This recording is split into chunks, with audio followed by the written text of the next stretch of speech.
La bourse japonaise est en plein chaos. Personne ne savait ce qui s'était passé. Une seule transaction a mis tout le marché en ébullition. De nombreuses personnes et entreprises ont fait faillite à cause de cet incident. L'action JCOM, une entreprise nouvellement cotée, vient de s'effondrer. Pas à cause de mauvais résultats, pas à cause d'un scandale financier, mais à cause d'une seule erreur humaine. Une erreur de commande si catastrophique qu'elle a créé l'opportunité d'une vie. Et au milieu de tout ça, un seul homme. La raison pour laquelle son héritage est si grand, c'est qu'il reste encore un mystère aux yeux des gens. Il ne porte pas de costume, il n'est pas sur un parquet de trading. Il a été classé comme chômeur sur les réseaux sociaux et à la télévision. Son empire, une petite pièce remplie d'écrans, de figurines d'anime et de gobelets de ramen vides. Mais dans quelques minutes à peine, il va réaliser l'un des plus grands échanges de l'histoire. Il gagne essentiellement 17 millions de dollars en un peu moins de 10 minutes.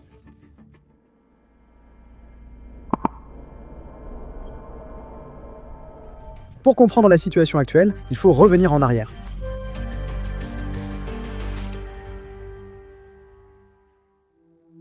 Le marché boursier se remet. Dans un petit appartement à Tokyo, un jeune trader mystérieux amasse tranquillement une fortune. Personne ne connaît son nom et personne ne connaît son visage, mais son compte en banque grossit rapidement.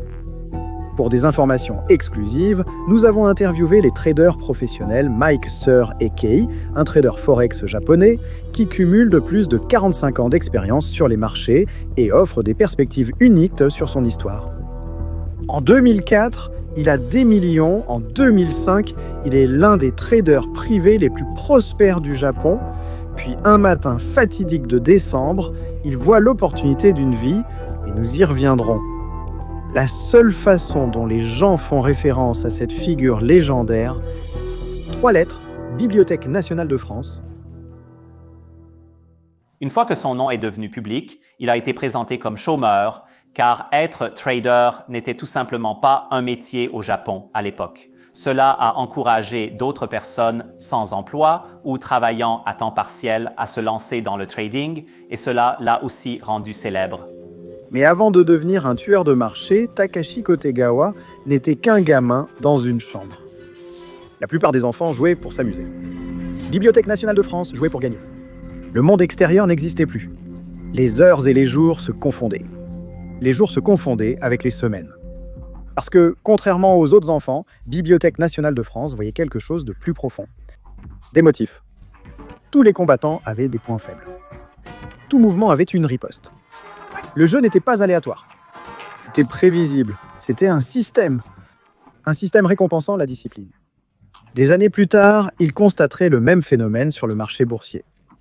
Un jeu où prédire les schémas pouvait vous rendre riche. L'économie est inarrêtable. Je pensais que les Japonais étaient invincibles. Ils semblent tout faire correctement et ils semblent avoir tellement d'argent pour investir qu'ils seraient inarrêtables. J'étais ravi, pensant que c'était la revanche de l'Est sur le capitalisme occidental. Je pensais qu'on devrait l'acheter tous les États-Unis. Si ça en arrivait là, on aurait dû acquérir plus de territoires américains. Les prix des terrains ont augmenté de 500% en seulement quelques années. L'indice boursier Nikkei atteignait des sommets historiques et les banques, elles, vous prêtaient autant d'argent que vous vouliez. Ils nous incitaient à emprunter même sans besoin d'argent. Peu importait si vous pouviez le rembourser, parce que dans cette économie, personne ne perdait. Et pendant les années de la bulle, je me souviens que mes parents, surtout mon père, étaient vraiment agressifs dans leurs dépenses. Ils disaient « Tu dépenses tout parce que tu auras plus d'argent demain ». Alors que la technologie et les jeux japonais dominaient le monde entier, tout le pays croyait que ce n'était que le début. Nous pensions que le Japon passait d'une nation commerçante dotée d'une haute technologie à une nation financière avec un avenir encore plus prometteur, tout comme Manhattan. Mais tout a changé. À l'époque, les États-Unis avaient un problème. Je voyais bien que nous allions avoir de vrais problèmes de concurrence avec les produits japonais, et je voulais que les Américains prennent conscience de ce défi. Pendant des années, les entreprises américaines avaient eu du mal à concurrencer le Japon et l'Allemagne de l'Ouest. Des usines ont fermé, le déficit commercial a explosé. Les produits américains étaient tout simplement trop chers à l'étranger. Pour éviter une véritable guerre commerciale, les plus grandes économies du monde ont conclu un accord, les accords du Plaza. Un type d'accord qui a accompli bien plus que ce que tout le monde attendait de cette réunion. Dans cet accord, le Japon a accepté de laisser le yen s'apprécier face au dollar pour rendre les produits américains moins chers. Personne à Tokyo ne le savait à l'époque, ce qui semblait être une bonne affaire, au départ, venait de mettre le Japon sur la voie du désastre et allait façonner l'environnement. Notre légende du trading allait bientôt dominer presque du jour au lendemain. Le yen a doublé de valeur. Au même moment où nous faisions face à la valeur doublée du yen, nous avons commencé à croire que nos capacités avaient également doublé. Nous avons commencé à penser que notre propre valeur avait doublé. Les entreprises japonaises, désormais pleines de liquidités, se sont soudainement retrouvées avec plus d'argent qu'elles ne savaient quoi en faire. Pour maintenir la croissance de l'économie, la Banque du Japon a abaissé les taux d'intérêt à des niveaux historiquement bas. Emprunter est devenu plus facile que jamais. Les entreprises ont contracté d'énormes prêts, injectant de l'argent dans les actions et l'immobilier. En tant que bien immobilier, le Japon valait à lui seul 7 fois la totalité des États-Unis et on discutait de quand vendre les terrains qu'on possédait. Tout le monde était très enthousiaste à cette époque. Les investisseurs ont suivi, puis les familles ordinaires s'y sont mises aussi. C'était stupide de laisser vos économies ou votre retraite à la banque. Beaucoup d'entre nous voulaient en faire quelque chose de mieux avec leur argent. Il y a un facteur psychologique important lorsqu'on traite des actions et des parts. Même si vous vendez et gagnez, disons 300 000, si la même action monte encore et que vous auriez pu gagner plus, alors vous avez l'impression d'avoir perdu de l'argent. C'était la ruée vers l'or ultime et pendant un moment, ils avaient ces raisons. Tant que le marché montait, les gens s'enrichissaient, ils dépensaient de l'argent, ils achetaient de l'immobilier, ils prenaient le contrôle d'entreprises américaines. Tant que le marché montait, tout allait bien. En 1989, le palais impérial de Tokyo valait plus que toutes les terres de Californie. C'est parce que les banques financent les transactions. Elles financent l'achat d'un terrain pour 50 millions une semaine, puis elles financent la vente du même terrain pour 60 millions une semaine plus tard. Un mois plus tard, la même banque propose 65 millions pour le même terrain. C'est comme ça que les prix des terrains augmentent. Investisseurs, entreprises et son salariés, tous étaient impliqués. Les signes avant-coureurs étaient là, mais personne ne les voyait. Suite aux accords du Plaza, nos exportations ont chuté et les gens craignaient que la situation soit pire que le choc pétrolier. Beaucoup redoutaient une nouvelle menace pour l'économie japonaise. Et au moment où les dirigeants japonais ont essayé d'y mettre un terme, tout le système s'est effondré. À son apogée, la bourse japonaise valait plus de la moitié de la valeur boursière mondiale. C'était une bulle construite sur la spéculation, la dette bon marché et la pure croyance, et comme toutes les bulles, elle devait éclater. Le marché japonais a commencé à s'effondrer le premier jour des années 1990. Le gouvernement savait que les choses devenaient incontrôlables. Alors au début de 1990, ils ont freiné.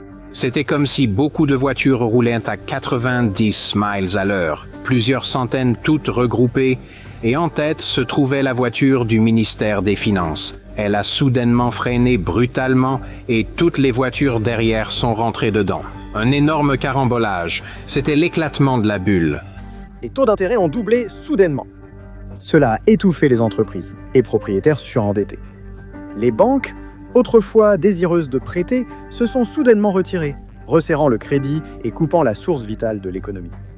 Et avec le tarissement du crédit, la spéculation boursière s'est effondrée en un instant.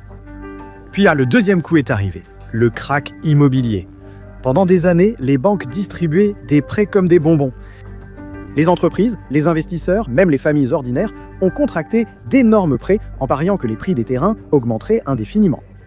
Mais après l'effondrement boursier, les banques ont paniqué, cessé de prêter, et en quelques mois, le marché immobilier a implosé. Au sommet de la bulle, ce site valait 1,8 milliard de yens. Depuis l'éclatement, il a été vendu pour 1/10 de ce prix. La valeur des biens immobiliers s'est effondrée de 80%, anéantissant des fortunes entières du jour au lendemain. Des terrains qui valaient autrefois des milliards sont devenus sans valeur en quelques mois. Des entreprises entières, construites sur une expansion alimentée par la dette, ont fait faillite sous le poids de prêts qu'elles ne pourraient jamais rembourser. Un pays qui se croyait autrefois invincible était désormais figé dans le temps. Les entreprises ont été contraintes de licencier des employés juste pour survivre. Les gens autrefois désireux de dépenser ont réduit toutes leurs dépenses. Une génération de travailleurs venait de tout perdre. Pour les familles ordinaires, le rêve était terminé. Au milieu de tout cela, un garçon grandissait. Né en 1978 à 11 ans, Takashi Kodegawa était trop jeune pour comprendre ce qui se passait, mais il le voyait. L'argent était rare, on ne faisait pas confiance aux banques, la bourse n'était qu'un casino pour vieux messieurs. Partout où il allait, les messages étaient les mêmes. Après l'éclatement de la bulle, les gens ont pensé qu'il valait mieux économiser son argent en banque plutôt que de le dépenser. Les parents apprenaient aux enfants japonais que le risque était dangereux. La plupart des enfants grandissaient en croyant qu'éviter les risques et avoir un emploi stable était la clé de la vie. La sécurité était le seul chemin vers la réussite. Mais pour Takashi, quelque chose là-dedans ne sonnait jamais juste. Il préférait passer son temps à manger de délicieux ramen et à regarder des animés. Le monde se remettait, l'économie du Japon se reconstruisait lentement, les gens retrouvèrent du travail. Mais pour Takashi, rien n'avait changé.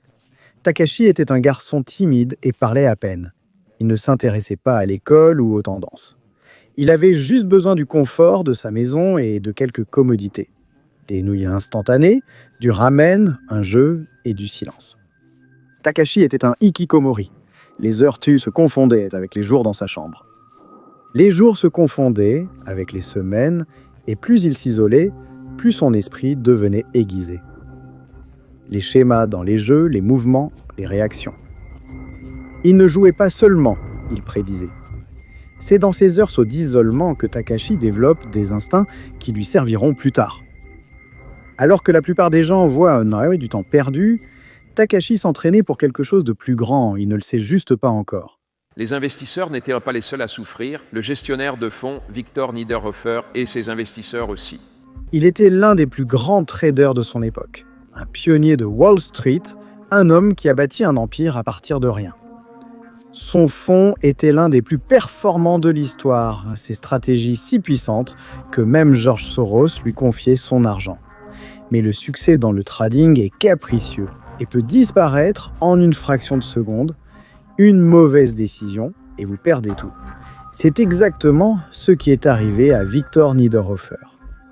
J'étais trop agressif, pariant toujours sur un rebond. Un jour, il n'y en a pas eu. Le marché a agi de manière imprévue. Il a continué à chuter. Et en une seule transaction, il a tout perdu. Son fonds spéculatif, sa réputation envolée. Si tu pouvais revenir en arrière, changerais-tu tes choix ? J'aurais dû être plus prudent. La lumière de la télé révèle une paire d'yeux. Agus et Mobiles. Takashi regarde. La plupart des gens y voyaient une mise en garde. Takashi y voyait autre chose. Il était captivé. Le documentaire change tout. Avant, Takashi n'avait pas de direction. Mais maintenant, il a une obsession. Mais il y avait un problème. Le trading semblait être un secret. Les ressources qui existaient n'étaient pas faites pour quelqu'un comme lui. Il n'y avait pas de guide, pas d'instruction, juste des chiffres. S'il voulait apprendre, il devait s'enseigner lui-même. Chaque minute libre, chaque nuit tardive, il étudiait. Il ne faisait pas que lire, il décomposait les chiffres, ligne par ligne. Et puis quelque chose le dérangeait. C'était trop long, trop court, trop simple, impossible de se tromper. Ce serait son nom à l'avenir, décide-t-il. Mais ça ne voulait pas dire grand-chose, pas encore. Mais bientôt, ça en aurait. L'objectif était simple, économiser assez pour ouvrir un compte, environ 2 millions de yens. Mais y arriver, c'était plus que difficile. Chaque paie était économisée, chaque pièce mise de côté, pas de restaurant, pas de nouveaux vêtements. Aucune dépense, juste travailler, économiser, répéter, jour après jour, mois après mois, année après année. Puis, il a enfin eu assez d'argent pour ouvrir un compte et se lancer sur les marchés. En 2000, il commence à plein temps, mais il n'aurait pas pu choisir pire moment. Le marché n'était pas seulement mauvais, c'était un bain de sang, un marché baissier impitoyable. Et Bibliothèque nationale de France, un parfait débutant, va-t-il survivre ? La fortune sourit aux audacieux. En 2018, la crypto était l'avenir. En 2021, les actions mêmes et les jetons non fongibles étaient l'avenir. En 2023, l'intelligence artificielle était l'avenir. À chaque fois, les investisseurs parlaient d'une nouvelle ère, l'argent était pratiquement gratuit, donc des entreprises sans revenus valaient des milliards. Tout le monde s'enrichissait. Ça semble étrangement familier, puis tout a changé. On parlait de nouvelle économie. Internet révolutionnait tout. Une entreprise avec .com dans son nom n'avait pas besoin de revenus. Eh bien, nous sommes une entreprise notoirement non rentable et c'est une stratégie consciente, un choix d'investissement. Les investisseurs achetaient sans poser de questions. Puis le krach a débuté. La plus grande euphorie financière de l'histoire a pris fin. L'argent s'est évaporé. Des fortunes ont disparu. Lorsque tout cela s'est terminé, le Nasdaq avait perdu 78% de sa valeur. Mais ce n'était pas seulement un krach boursier. C'était la fin d'une époque. Le plus long marché haussier de l'histoire des États-Unis avait été alimenté par de l'argent bon marché et la spéculation. Désormais, le capital risque s'était tari. Les banques sont dédiées et s'étaient retirées, les actions technologiques étaient devenues toxiques et le monde a dû se réinitialiser. L'optimisme des dot-com avait aveuglé tout le monde, mais la réalité venait d'arriver. En 1998, Takashi avait étudié tout ce qu'il pouvait sur le trading. Mais les livres et la réalité, ce sont deux choses complètement différentes. Ces premières vraies transactions ont été un désastre total, mais Bibliothèque nationale de France n'était pas du genre à abandonner. Au lieu de cela, il s'est adapté. Si le marché était si mauvais et que tout le monde vendait, qui donc achetait ? C'est là qu'il l'a compris.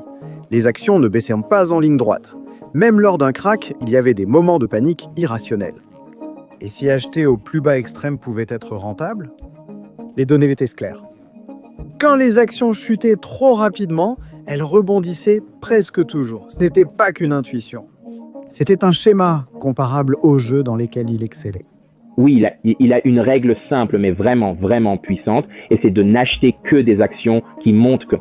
Maintenant, ce que je veux dire précisément par là, c'est qu'il n'achète que des actions qui montrent déjà de la force et qui ont une direction clairement à la hausse. La base de sa stratégie légendaire de contrarien est née. Au cœur de tout cela, il y a un concept appelé moyenne mobile et la stratégie de retour à la moyenne. Commençons par les moyennes mobiles. Oui, donc les moyennes mobiles mesurent la performance moyenne d'une action sur un certain nombre de jours. Donc en général, vous savez, les moyennes mobiles servent d'indicateurs ou de suiveurs de tendance. Donc, par exemple, si le prix ou le cours d'une action est au-dessus d'une moyenne mobile, cela signifie qu'il est en tendance haussière. Si le prix, le cours de l'action est en dessous de la moyenne mobile, cela suggère qu'il est en tendance baissière. Mais ce ne sont pas seulement les moyennes mobiles que Bibliothèque nationale de France examine. Donc, Bibliothèque nationale de France se concentre sur l'identification et la capitalisation des écarts de prix significatifs par rapport à la moyenne mobile. Il s'agit de la distance à laquelle les prix s'éloignent des moyennes mobiles. Maintenant, plus précisément, il utilise un seuil de pourcentage spécifique pour déterminer un prix d'entrée ou de sortie pour ces transactions. Il cherche à acheter une action lorsque le prix chute de 5% en dessous de la moyenne mobile. Et ensuite, il la vend lorsqu'elle revient à 2% au-dessus de la moyenne mobile. Donc, essentiellement, les moyennes mobiles qu'il utilise généralement peuvent être une moyenne mobile sur 20 jours ou une moyenne mobile sur 50 jours. La base de cette approche est ce qui distingue souvent les traders professionnels des débutants, la stratégie de retour à la moyenne. De nombreux traders n'utilisent pas de stratégie de retour à la moyenne. Et elle est basée sur le concept selon lequel si le prix s'écarte trop de son prix moyen, qui est la moyenne mobile, alors à un moment donné, il reviendra vers sa moyenne ou vers le prix moyen sur une période donnée. La stratégie de Bibliothèque nationale de France a fonctionné au moins parfois. Certaines transactions ont parfaitement réussi, mais d'autres non. Le marché restait brutal et ses économies continuaient de diminuer. Pourtant, il avait trouvé une stratégie. Il ne lui restait plus qu'à l'affiner. Juste au moment où BNF pensait avoir trouvé une stratégie efficace, le marché le surprit à nouveau. Des actions à bas prix furent anéanties du jour au lendemain. Ce n'était pas une vente normale, c'était de la panique pure et simple. Sa stratégie contrarienne allait-elle survivre ou allait-il être complètement anéanti ? Il devait s'adapter. Les mêmes signaux ne fonctionnaient pas dans tous les secteurs. Il a commencé à passer à une stratégie de suivi de tendance Et c'est à ce moment-là qu'il a commencé à surveiller les marchés boursiers dans tous les secteurs. Par exemple, disons qu'il porte son attention sur le secteur de l'aviation. Une fois que les principales actions du secteur aérien prennent de l'élan et commencent à monter, il cherche d'autres actions du secteur de l'aviation qui sont encore à la traîne, des actions qui n'ont pas encore rejoint le premier rallye haussier. Et il était extrêmement doué pour les identifier en un clin d'œil. Il a donc précisé les pourcentages d'écart par secteur. Au lieu d'acheter tout ce qui baissait, il n'achetait que là où les données étaient les plus solides. Mais ce qui est surprenant, c'est qu'il surveillait plus de 700 marchés boursiers par jour, chaque jour. Il ne misait pas seulement sur la peur. Dès qu'il trouve une opportunité, il n'hésite pas. Il ne pense pas que ce soit une opportunité. Il dit que ses mains bougent toutes seules. Et en 2002, il l'avait maîtrisé. Il l'avait fait, passant de l'échec presque total à l'un des plus grands traders de marché baissier au Japon. Il pouvait désormais vivre entièrement du trading. Mais le succès ne dure jamais éternellement. Ouais, donc en gros, il utilisait seulement une moyenne mobile, qui était la 25, et il faisait essentiellement du trading, ce qu'on appelle kairi, kairi en japonais, c'est-à-dire l'écart ou la divergence. Donc, à chaque fois que le prix s'écartait de la moyenne mobile 25, il achetait. Donc, en fait, c'était une tendance baissière. Et comme les marchés boursiers étaient en baisse à cette époque, entre 2000 et 2003, il utilisait cette stratégie. Mais en 2003, le marché baissier était terminé. Pour la première fois depuis des années, les actions recommençaient à monter. Bibliothèque nationale de France avait passé des années à maîtriser la peur, à survivre à la panique, à prospérer dans l'effondrement, mais maintenant le marché avait changé. Sa stratégie était désormais inutile. Ce n'était plus son terrain de bataille. Pourrait-il s'adapter, ou bien le marché même qui avait fait de lui une légende, allait-il l'effacer?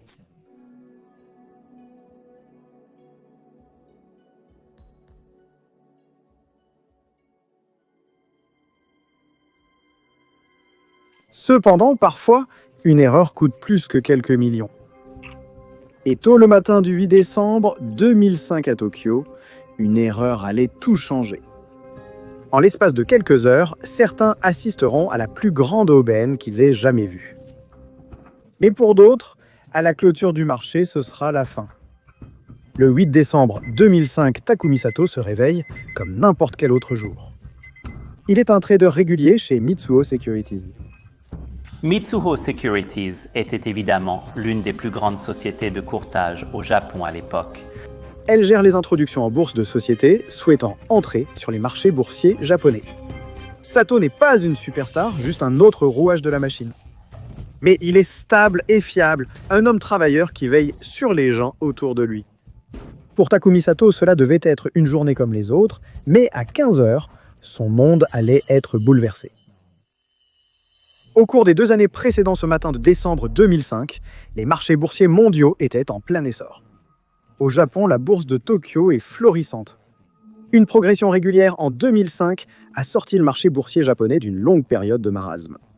L'indice Nikkei est maintenant à son plus haut niveau depuis plus de 5 ans et l'indice Mothers a bondi de 58% en 2005, porté par les investisseurs particuliers qui se ruent sur les introductions en bourse technologique. Des fortunes faites en quelques minutes. Et la prochaine grande nouveauté, Com Holdings, un fournisseur de services services de diffusion, fait ses débuts à la bourse de Tokyo. La salle de marché bouillonne d'activité. Sato s'assoit, regardant les cotations matinales. Routine habituelle d'un trader.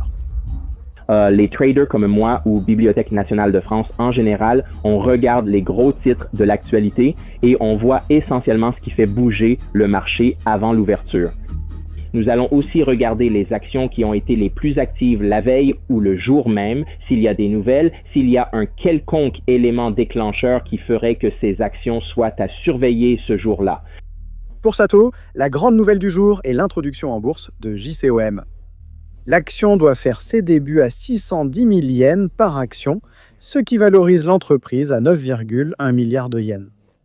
Donc, une fois que l'ordre est passé, disons, d'acheter ou de vendre sur le marché boursier, il doit ensuite passer par Mizuho Securities au Japon. À l'ouverture du marché, Sato commence à saisir un ordre de vente standard pour JCOM Holdings, vendant une action à 610 000 yens. Il tape rapidement selon le protocole. Ses doigts glissent sur le clavier, suivant ses routines et ses années d'expérience. Il appuie sur Entrée. Rien d'anormal, tout se déroule normalement. Puis soudain, Sato remarque le prix de JCOM qui chute brusquement. Son cœur s'emballe, quelque chose cloche. Il parcourt les détails de l'ordre et puis les chiffres le frappent. Il vient de vendre 610 000 actions à 1 yen au lieu d'une action à 610 000 yens. Une simple faute de frappe, mais du genre qui met fin à des carrières.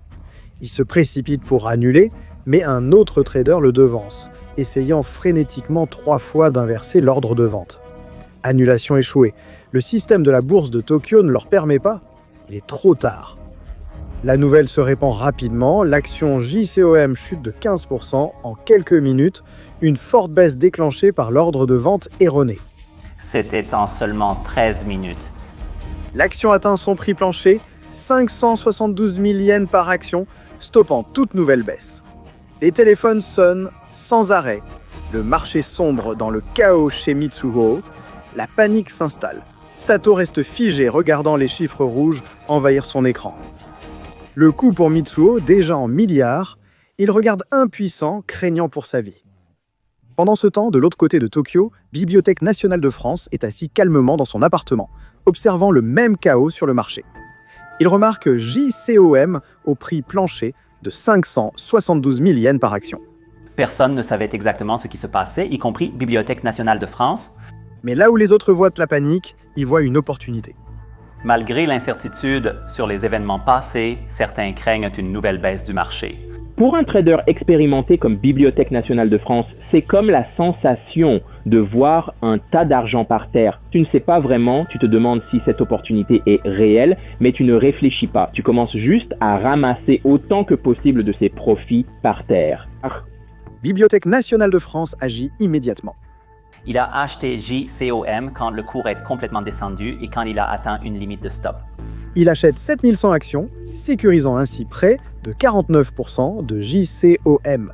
Il possède désormais effectivement la moitié de toute l'entreprise. Mais cette opération signifie aussi qu'il risque la moitié de toute sa fortune sur un seul coup. À l'époque, il avait un actif de 8 milliards de yens et il a investi la moitié de cet actif, soit 4 milliards de yens, dans JCOM. Donc, s'il avait perdu cette opération, il aurait perdu la moitié de son patrimoine. Un risque énorme, mais Bibliothèque nationale de France ne bronche pas. C'est pour cela qu'il vit. Donc la pression mentale devait être énorme, même s'il savait ce qu'il faisait à l'époque. De retour chez Mitsuo, les patrons se sont précipités pour corriger l'erreur. Ils ont commencé à racheter agressivement des actions pour couvrir l'ordre de vente erroné. Mitsuo a dû, vous savez, racheter les actions de JCOM sur le marché boursier pour que le marché remonte et vous savez qu'il se rétablisse grâce à cela. Les investisseurs institutionnels interviennent, sentant le désespoir de Mitsuo. Le prix s'envole, aggravant les dégâts. Des rumeurs circulent sur une possible intervention du gouvernement pour aider Mitsuo à récupérer ses pertes. La plupart des gens, je pense, pensaient que Jacob serait gelé pendant un certain temps, qu'il ne pourrait pas trader. Donc, beaucoup de personnes ont retiré leur argent de leurs transactions auprès des sociétés de courtage. Les traders spéculent pour savoir si les profits réalisés grâce à cette erreur seront conservés ou récupérés. Le marché fermera dans 30 minutes, mais Bibliothèque nationale de France n'a pas encore terminé. Il ne vend pas. Lorsque la bourse de Tokyo ferme pour la journée, Mitsuo fait face à des pertes catastrophiques et espère être sauvé par une intervention gouvernementale. Sato vient de vivre les pires heures de sa vie et c'est ce qui l'attend. De l'autre côté de la ville, Bibliothèque nationale de France avale des ramen, les écrans toujours allumés. Il garde 6000 actions pendant la nuit, pariant qu'il pourra vendre à un prix encore plus élevé demain. Mais avec la moitié de sa fortune en jeu, si son plan échoue demain, il est ruiné. Si ça marche, il entrera dans l'histoire. La bourse de Tokyo avait déjà connu des crises, mais jamais rien de tel. Les conséquences sont immédiates, l'action de Jacob s'effondre si violemment que la bourse est obligée d'intervenir. La cotation de l'action est suspendue. Tout a été gelé pour empêcher les échanges. Pour Mitsuo Securities, c'est tout simplement une catastrophe. Ils perdent 27 milliards de yens sur cette opération, effaçant ainsi 3 mois de bénéfices de la société. Bien qu'aucun document officiel ne le confirme, le courtier de Mitsuo, l'homme responsable de cette erreur, perd presque certainement son emploi sur le champ. Au Japon, s'excuser ne suffit pas. En général, un directeur d'entreprise doit démissionner, voire se suicider pour montrer ses regrets. Mais le courtier de Mitsuo n'est pas la seule victime. La bourse de Tokyo elle-même est humiliée, car elle est incapable d'annuler les transactions exécutées selon ses règles en vigueur. Le président-directeur général de la prestigieuse bourse, Takuo Tsurushima, n'a d'autre choix que de démissionner, assumant la responsabilité d'un système qui n'a pas su se protéger contre l'erreur humaine. Il ne part pas seul. 2 autres directeurs de haut rang sont également contraints de quitter leur poste dans une tentative désespérée de restaurer la crédibilité. Et putain, il y a les investisseurs institutionnels. Au début aussi des banques, comme Morgan Stanley, célèbres. Certains repartent avec des millions de profits. Mais l'ambiance change vite, les traders professionnels commencent à rendre leurs actions, craignant des poursuites. Personne ne veut être celui qui se retrouve avec un bénéfice que les régulateurs pourraient confisquer. Mais tous ne renoncent pas à leurs gains. Les traders marginaux comme Bibliothèque nationale de France refusent, voyant le jeu tel qu'il est. Ils considèrent cela comme un jeu à somme nulle où vous tradez contre le marché. Il n'y a personne d'autre à vos côtés. Vous êtes essentiellement en compétition directe avec le marché. Dans un jeu à somme nulle, il y a un gagnant et un perdant et ils s'efforcent de gagner chaque trade. Au fil du temps, et alors que le gouvernement ne montre aucune intention d'intervenir, Mitsuo Securities ne dispose plus que d'une seule option pour mettre fin au chaos, un règlement forcé. Ils acceptent de racheter les actions du trader marginal au prix d'ouverture prévu le matin. 975 000 yens, c'est un chiffre incroyablement élevé pour une action qui, un jour plus tôt, était brièvement disponible autour de 572 000 yens. Pour Bibliothèque nationale de France, c'est la fin parfaite. Son nom commençait déjà à résonner dans les communautés de trading de niche, mais maintenant il est connu sous un nouveau nom. L'Omjicom, son bénéfice total, 2 milliards de yens, l'un des plus gros profits jamais réalisés par un trader particulier. Ainsi, l'incident JCOM est devenu un moment clé dans l'héritage de Bibliothèque nationale de France, car il a démontré ses compétences exceptionnelles en trading, sa grande intuition du marché et aussi sa capacité à saisir des opportunités rares avec confiance, ce qui a finalement fait de lui l'un des traders les plus légendaires du Japon. Mais alors que Bibliothèque nationale de France remporte son plus grand triomphe, une tempête sans précédent se prépare, prête à bouleverser le Japon jusqu'à son cœur. Cette fois, ce n'est pas une erreur de frappe, c'est un incident si dramatique que la bourse de Tokyo suspend la cotation de toutes les actions pour la première fois de son histoire. Les actions japonaises sont inarrêtables, imperturbables face à la folie qui s'est déroulée il y a seulement quelques semaines. Les investisseurs et les traders japonais restent optimistes quant aux actions japonaises. La raison ? Les divisions d'actions. Depuis des années, le marché est passionné par les divisions d'actions, une manœuvre technique d'entreprise qui n'augmente pas réellement la valeur d'une société. Pourtant, les investisseurs la considèrent comme un ticket d'or. En termes simples, une division d'actions, c'est comme échanger un gros billet contre des plus petits. Imaginez que vous avez un billet de 10 $ et que quelqu'un vous le change contre 2 billets de 5 $. Vous avez toujours le même montant total, mais il est maintenant divisé en plusieurs parties. Pour les entreprises, cela signifie découper les actions existantes en parts plus petites et plus abordables, ce qui les fait paraître moins chères sans ajouter de valeur réelle. Cependant, en 2005 au Japon, chaque fois qu'une entreprise annonce une division d'actions, le prix de son action grimpe, non pas parce que l'entreprise vaut plus, mais parce que les traders pensent qu'elle vaudra plus. Ce n'est pas rationnel, mais la rationalité n'a pas d'importance dans une bulle, et personne ne profite plus de la vague des divisions d'actions que Livedor. Fondée à l'origine en 1996 comme une entreprise internet japonaise, Livedor n'est plus seulement la nouvelle coqueluche de la tech. Elle est devenue une machine financière qui exploite parfaitement le système. Elle divise ses actions de façon agressive, alimentant un cycle de battage médiatique, de spéculation et d'euphorie pure. Tout le monde gagne de l'argent, jusqu'à ce qu'il n'en gagne plus. Le scandale a éclaté en janvier 2006. Les procureurs de Tokyo ont fait une descente au siège de Raibudoa. En force, une descente très médiatisée sur Raibudoa n'est pas ce qu'elle semble être. En réalité, l'entreprise a menti à tout le monde. Les accusations en question, fraude, manipulation de marché et falsification des bénéfices. Les écrans à travers le Japon clignotent avec des nouvelles de dernière minute et la panique se répand à la vitesse de l'éclair. C'est comme si Nvidia était perquisitionné aujourd'hui. C'est tout un château de cartes qui s'effondre en temps réel. L'action Livre d'Or est en chute libre, mais ce n'est pas seulement eux, c'est un véritable effondrement du marché. C'est le chaos partout, les investisseurs leaking tout, fuyant les flammes. Les traders ne prennent même pas le temps de vérifier si les entreprises qu'ils vendent ont un lien avec Livre d'Or, ça n'a aucune importance. Les ordres de vente inondent le système, mais il y en a trop vite. Les ordres de vente submergent la bourse et laissent à la bourse de Tokyo sans autre choix. Pour la première fois de son histoire, elle suspend les échanges. Un système financier conçu pour gérer des milliards de transactions par seconde se fige. Mais au milieu de la panique, un homme ne se fige pas. BNF regarde calmement. Il voit la surréaction pour ce qu'elle est, une peur irrationnelle. Des actions fondamentalement solides, non touchées par la fraude, sont également anéanties, simplement parce qu'elles existent sur le même marché. Là où les autres acteurs du marché voient un désastre, ils voient une remise unique dans une vie. Comme il observe les marchés chaque jour, même un scandale peut être pour lui une excellente opportunité de trader. Il achète même là où personne d'autre ne le fait. Et il est très doué pour ça. En plus, il est très rapide. Alors que les autres se précipitent ventolent vers la sortie, Bibliothèque nationale de France entre en scène.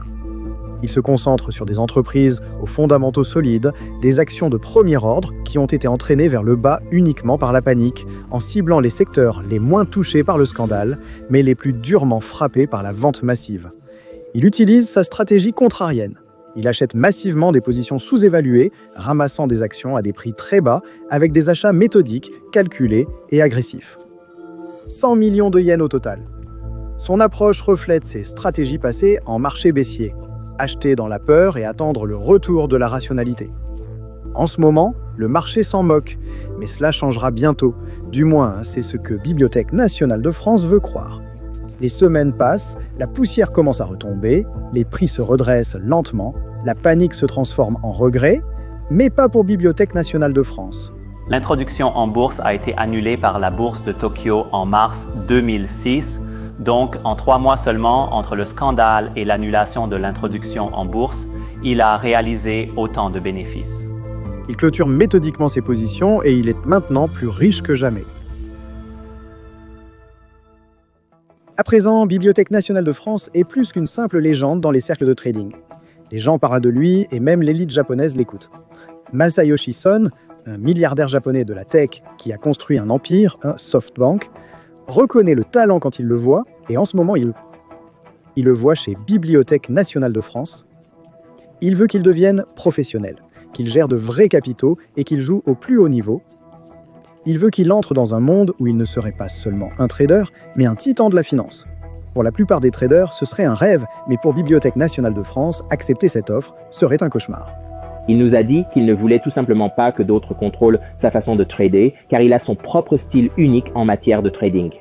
Mais pour lui, il ne s'agit pas seulement de liberté, mais Bibliothèque nationale de France, il n'aime tout simplement pas travailler dans un environnement de travail sous haute pression et stressant. Tu sais, il préfère une vie beaucoup plus privée, avec peu de stress, et franchement, vu son mode de vie modeste, il n'a pas besoin de beaucoup de capital ou de beaucoup d'argent pour vivre sa vie sans stress. Bibliothèque nationale de France n'a besoin que du jeu, d'un écran, d'une chaise, d'un bol de ramen et d'un marché à maîtriser. Pas d'investisseurs, pas d'attente, personne qui le regarde exactement comme il le souhaite. Mais la donne est sur le point de changer. Une tempête se forme à l'horizon. Le plus grand effondrement du marché depuis la Grande Dépression est imminent. Pour Bibliothèque nationale de France, le maître des marchés baissiers, c'est une bonne nouvelle, mais cette fois, il commet une erreur critique. La décision de rejeter l'offre de Sand le hantera bientôt. Bibliothèque nationale de France est sur le point de perdre plus d'argent que jamais auparavant et rien de moins que son héritage est en jeu. Et une fois qu'il a confirmé la perte, il a dit qu'il avait cassé 2 écrans d'ordinateur en les frappant avec une télécommande. Donc, il était vraiment bouleversé par ce qui s'était passé. En 2007, Bibliothèque nationale de France est au sommet de sa puissance. Oui, à ce moment-là, il a commencé avec environ 13 000 $ américains. Et il a réussi à transformer cela en plus de 150 millions de dollars. Il a perfectionné le jeu, maîtrisant l'application et le flux des marchés japonais avec une précision chirurgicale. Pendant des années, il a vécu frugalement, obsédé par le fait de réinvestir chaque yen sur les marchés. Mais maintenant, il se récompense enfin. Un appartement de luxe à 400 millions de yens, une folie, oui, mais aussi un geste calculé. À cette époque, il a commencé à investir dans l'immobilier. En 2008, il a acheté un immeuble Chum Chum qui se trouve au centre de Tokyo. Et il a acheté l'un des plus grands immeubles juste en face de la gare d'Akihabara, pour 9 milliards de yens. C'est une diversification logique dans l'immobilier, pas une dépense irréfléchie. Mais même des figures quasi monastiques, comme Bibliothèque nationale de France, restent humaines malgré tout. Et les humains font des erreurs. Même les plus grands traders peuvent échouer. Et bientôt, Bibliothèque nationale de France échouera aussi. Mais l'erreur ne viendra pas de dépenses imprudentes. Elle viendra de quelque chose de bien pire. On craint que la vente massive ne se poursuive à Wall Street.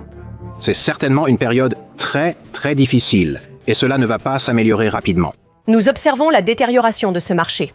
La bourse a désormais baissé de 21%. Le monde est au bord de l'effondrement. Pendant des années, Wall Street a construit un château de cartes. Le crédit bon marché et la spéculation imprudente ont alimenté l'illusion d'une croissance sans fin. Les prêts hypothécaires peine à risque sont regroupés en titres, puis redistribués dans le système, présentés comme des investissements sûrs. Les banques font semblant de ne pas être assises sur une bombe à retardement. Mais à la mi-2008, la vérité devient impossible à ignorer. Le marché immobilier américain s'effondre, ébranlant les banques. La peur paralyse les investisseurs. Et au centre de tout cela, Lehman Brothers, un titan de la finance américaine, une institution réputée pour ses divisions de trading légendaires qui avait survécu aux guerres, aux récessions et aux krachs boursiers, étouffe désormais sous le poids de ses propres mauvais paris. Son action avait déjà chuté de 73% cette année. Pour la plupart, c'est le début de la fin, mais Bibliothèque nationale de France ne fait qu'observer depuis son appartement. Pour lui, c'est JCOM qui recommence. Un effondrement boursier si extrême que ça ne peut être qu'une surréaction. Une vente de panique classique. Exactement ce dont il se nourrit.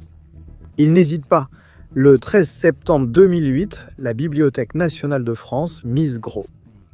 Il investit 6,5 millions de dollars dans Lehman Brothers, une position massive dans une entreprise qui, selon lui, est trop grande pour faire faillite.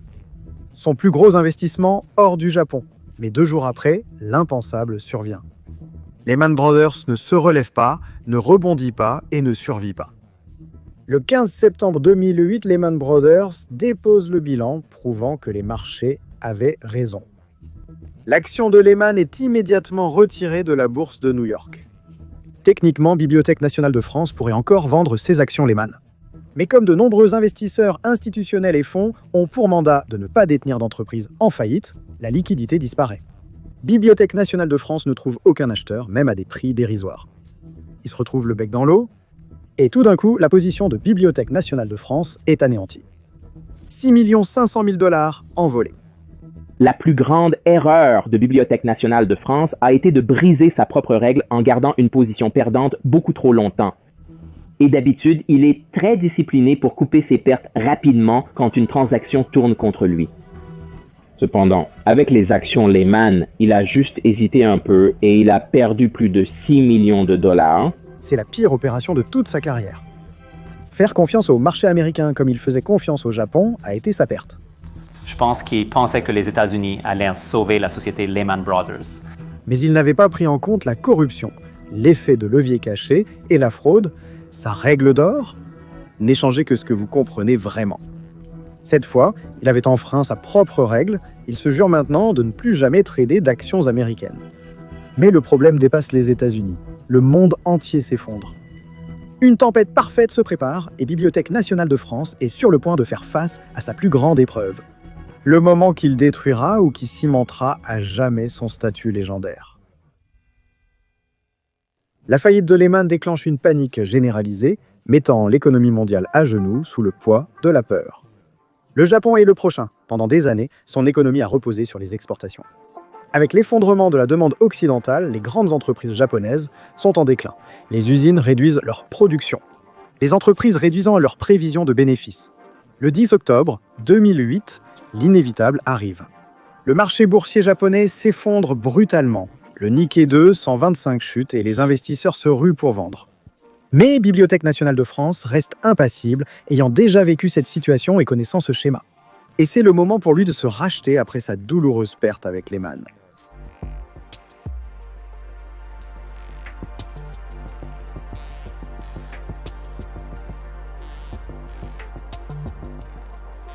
Il plonge tête la première, achetant de façon agressive dans le chaos, sans savoir ce qu'il attend le lendemain matin. Et s'il se trompe encore, ce ne sera pas juste une autre perte, ce sera la fin de Bibliothèque nationale de France en tant que légende telle que nous la connaissons. Le lendemain matin, Bibliothèque nationale de France se réveille devant une mer rouge. L'indice Nikkei continue de chuter et les pertes de Bibliothèque nationale de France continuent de s'accumuler. Alors que la plupart des traders perdraient leur sang-froid en tentant désespérément de récupérer leurs pertes, Bibliothèque nationale de France reste calme. Il trouve la discipline nécessaire pour couper rapidement ses pertes, mais son plus gros problème, Bibliothèque nationale de France le sait, c'est que sa stratégie de retour à la moyenne, qui est sa raison d'être, le trahit. Pendant la crise financière, les marchés continuaient de chuter partout dans le monde sans aucun rebond, ce qui brisait en quelque sorte la stratégie ou le schéma traditionnel de retour à la moyenne. Mais il sait aussi pourquoi il doit changer. Pendant des années, son système d'augmentation progressive de la taille des positions basé sur les écarts à la moyenne mobile sur 25 jours avait fonctionné. Ces modèles prédisaient avec précision les rebonds des actions en chute. Ils auraient dû fonctionner à nouveau, mais ces dernières années, les marchés avaient évolué. Les rebonds dans les secteurs japonais se produisaient plus rapidement. Il se rend compte que son approche ne fonctionne plus. Et à moins qu'il ne la corrige rapidement, c'est fini pour lui. C'est le moment, sa dernière chance de rédemption. Et il n'hésite pas. Il dissèque le Nikkei secteur par secteur, entreprise par entreprise, recalculant ses objectifs de déviation depuis le début. Mais le marché n'attend pas. Pendant que Bibliothèque nationale de France affine ses points d'entrée, redéfinit ses chiffres et perfectionne son approche. Le 27 octobre 2008, le Nikkei plonge à nouveau. Des géants de l'industrie, des noms connus de tous, et des entreprises autrefois intouchables. Tout le monde sombre. Les investisseurs particuliers battent en retraite et les gros capitaux liquident leur position à tout va. Personne ne veut acheter. Mais c'est précisément à ce moment-là que Bibliothèque nationale de France voit son opportunité. La chance ultime de restaurer et de consolider sa légende. Il se lance alors dans une frénésie d'achat dès le matin. Mais le marché continue de chuter et les pertes de Bibliothèque nationale de France s'accumulent rapidement. Le poids de sa position devient de plus en plus lourd et même regarder des animés, son échappatoire habituel, ne parvient plus à le soulager de la pression. Mais au milieu de tout cela, il réalise quelque chose. Sa véritable force ne réside pas uniquement dans ses stratégies. Beaucoup de ces transactions viennent aussi de son expérience, de son intuition et de sa personnalité. Depuis le début, c'était sa capacité à faire abstraction du bruit et à rester concentré. Sa discipline, mais son engagement inébranlable envers ses propres instincts de marché, c'était ça, son avantage. Ainsi, Bibliothèque nationale de France ne céda pas. Bibliothèque nationale de France a constitué une solide réserve de liquidité, ce qui lui a permis d'éviter des pertes majeures à cette période. Et il a quelque peu ajusté sa stratégie, mais il s'est surtout concentré sur l'attente de la reprise du marché avant de revenir avec la même stratégie qui avait si bien fonctionné pour lui. Au lieu de battre en retraite, il intensifie son approche en misant tout comme jamais. Un par un, il commence à acheter dans la tourmente, plongeant dans les actions les plus malmenées du Nikkei. 90 sociétés au total, incluant des valeurs vedettes, des exportateurs et des entreprises conto-technologiques. 64,8 millions de dollars investis en une seule journée. Un pari colossal qui va définir sa carrière. Et s'il se trompe, les conséquences seront dévastatrices. À l'heure du déjeuner, le Nikkei a encore baissé. Mais après la pause déjeuner de la bourse de Tokyo, la tendance s'inverse enfin. Les premières actions commencent à remonter. Certaines grandes capitalisations prennent de l'élan, enclenchant une réaction en chaîne. Bibliothèque nationale de France observe le Nikkei évoluer en sa faveur. Au lieu d'encaisser avant la fin de la journée, Bibliothèque nationale de France garde sa position jusqu'à la clôture des marchés. Le lendemain matin, le rallye bat toujours son plein. et le Nikkei rebondit fortement, inversant sa chute brutale. Les actions s'envolent, effaçant les pertes et restaurant des milliards en valeur boursière. Maintenant, c'est le moment. Bibliothèque nationale de France commence à liquider ses positions méthodiquement et précisément, telle une machine. Chaque vente verrouille des profits et, une fois la poussière retombée, il l'a fait. 12 millions de dollars de bénéfices, son statut de légende est restauré, le plus grand trader de marché baissier du Japon a encore gagné. Il y a eu très peu d'interviews de Bibliothèque nationale de France ces dernières années, mais certaines rumeurs circulent selon lesquelles Bibliothèque nationale de France aurait porté sa fortune nette à plus d'1,5 milliard de dollars.